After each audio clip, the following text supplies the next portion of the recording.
What I wanted you to do was sort of come to class prepared on Tuesday with some ideas about what you might want to do. And so I want to at least guide you the sort of questions I'm wanting you to think about.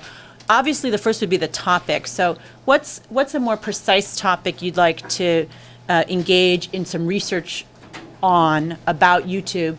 Remember, still only using YouTube as a source, but with a group. So it might be 2 people, it might be 5 people. We'll sort of see how that falls out. But the next one would be spend some time thinking about your method. I mean, how would you go about doing research on YouTube? Research on YouTube.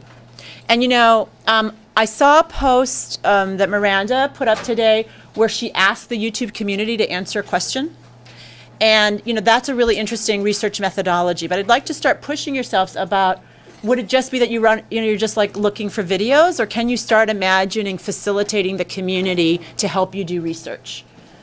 So that you have to stay on YouTube, but you know, you could ask somebody to go off and post back. I mean, so let's start pushing the boundaries of how to make this device work for us, okay? So I want you to, you know, speculate on that into next week, but then you and your group can also continue to be creative.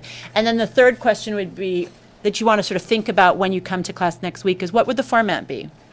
So is your group going to post as a video? Is your group going to post as comments? Is there another way that you can imagine expressing what will be your first kind of serious research project for the class, given the constraints of the class, okay? So it's not, you don't need to the answers. I'm just sort of sending you off for Tuesday already having that in mind, because it'll take us probably most of the week to sort of organize those. And then we're going, just so you know, we're going offline. We won't meet, I think, we won't meet for 2 weeks, but we will meet on YouTube. So, you know, you will be working during class, but we're going to try and see what it feels like to not have the face-to-face component of the class, okay? I'd like you on a piece of paper, you know, you should have all posted or made a video. I'd like you to sort of think about what you did and then phrase that into one sentence that you will share with the class. And the one sentence that you will share with the class is, YouTube can teach us blah, blah, blah, blah, blah, blah, or YouTube cannot teach us blah, blah, blah, blah, blah, blah, okay? YouTube can teach us to be mindless drones. They can't teach us to be concerned with education instead of entertainment, primarily. YouTube can teach us about how valuable personal choice is to us. About how YouTube can teach us about our society and like whatever's popular, basically. YouTube can teach us acceptance, and it can also teach us hatred. YouTube can't teach us anything we can't already learn somewhere else. It cannot teach us about things that are not popular. A lot of times when I'm talking to the media, they'll ask me what YouTube is, and you tend to say, well, YouTube is this thing that's the most general use of YouTube. It's the conventions of YouTube. And that's just paltry. But of course, there's all kinds of people using YouTube not to do that. Like us, right? Like we're trying to model using YouTube in a different way, using the structure that isn't made to do it, to sort of do other things. So it's like we are trying to model how you might use YouTube not to engage in endless digressions about popular culture and stupid videos, right? YouTube is useful because by examining that content, that does say something about our society, what's going on there, who's looking at it. And that's something that it's creating a site where, especially, you know, and like they're not perfect, but it counts your views, it counts, you know, what people are talking about, and that does give us new information, I think. If we're studying it. Yeah, if we can critically, like, look at it and draw conclusions from that. So that's a research project. That's a research methodology. I would like one of you to think, is it possible to engage in serious research by looking at numbers, by looking at comments, and deducing something? I mean, are they actually viable for research? And some of you must be social scientists. You know, can you bring a method from sociology or psychology or economics or political science to here and crunch some numbers or whatever you all do?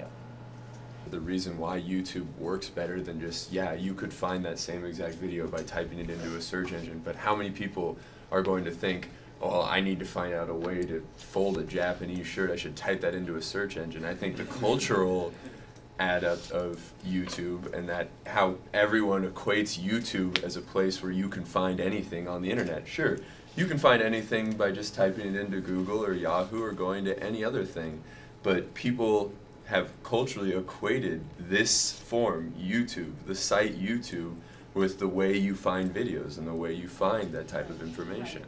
The work of learning, as we've understood it in history, is about depth, it's about slowness, it's about connection, it's about building. And the work of learning on YouTube is about speed, efficiency, the bridge, the summary, right? So we're sort of holding these two models against each other. And what I'm asking you to do is, can you force YouTube to go slow? The slowing down is to say, hey, wait, we need to be paying attention, naming, slowing down what happens so fast in our society now. It's like consolidated in 2 years.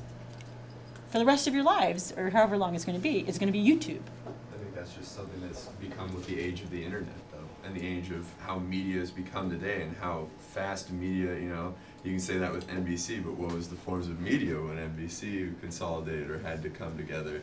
I think with today's modern world, it's just so easy to get any type of information. That's why I want you all to, like, you know, this is going to be like the slow food classroom.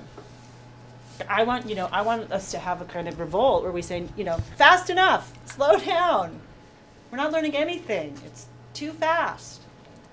Well, I think the way to slow it down in video would be like if you actually just sit there and talk, but then like you said, people get bored and you have to have something else. But it's even like with CNN, they couldn't just do the interview. They had to have, you know, the stock footage in the background, and it kept changing and something new, because even when you're watching CNN, you get bored if all we saw was like you and Miranda and the host, you know what I mean? They had to have something else going on. So they're like, you know, kind of giving in, or like even no matter what you're watching on TV nowadays, there's always something scrolling on the bottom or happening on the side or popping up during it. And it's like, you can't slow it down with just talking. Generation, right? That's who you are, known as, and it's your fault because they're making that stuff for you because you guys are the eyes they want. And the fact of the matter is, do you actually want to see that much stuff at a time? I mean, the real question is, do you actually get bored that fast? Is it even true? I doubt it. I doubt that you all need distraction all the time. I bet there's lots of things you'd watch for a long time. And I think that that's, you know, one of the things we need to start claiming back. Well, what I was just going to say is I think that, like, the computer and the internet is, like, kicking television's ass in a sense that, excuse the language, but, like, if you're going to choose to buy a computer or a television, you should buy a computer because it is a TV, because, you know, almost every show is available, like, on the internet. And then it has things like YouTube where you can connect to other people. You can be IMing, you can be doing work. Like, you can, as far as the distraction goes, you can be doing, like, 6 million things more with a computer versus a television. You're kind of stuck. Okay, but, like, I am not that old of a lady. You know, I'm like middle-aged, I'm not that old. You guys are all like, oh, the good old days of TV. I'm like, the good old days of a book. You know, the good old days of... Think about it, though. Think about, I really want you to think about, not just like what we're discarding that I nostalgically want, but what are we discarding that you need? Society, you know, built itself up very slowly and has sort of all kinds of quality objects that feed us. And I'm not talking about the TV. You know, I'm talking about poetry and physics and philosophy and, you know, really good movies by Alfred Hitchcock and, you know, whatever. Like, what are you willing to discard? Okay, so next class we're going to start talking about your research projects and start organizing those, okay? Wait, so what is the video next week? There's still a video and a post due. There's 2 more of those, but they're sort of towards thinking about your research project. Our mission statement? Yeah, so the next one is the mission statement, Team right? videos are cool, right? Huh? Team. Oh, yeah. I like the idea. Oh, yeah. Okay. Mission statement. Yeah. It's, the question is,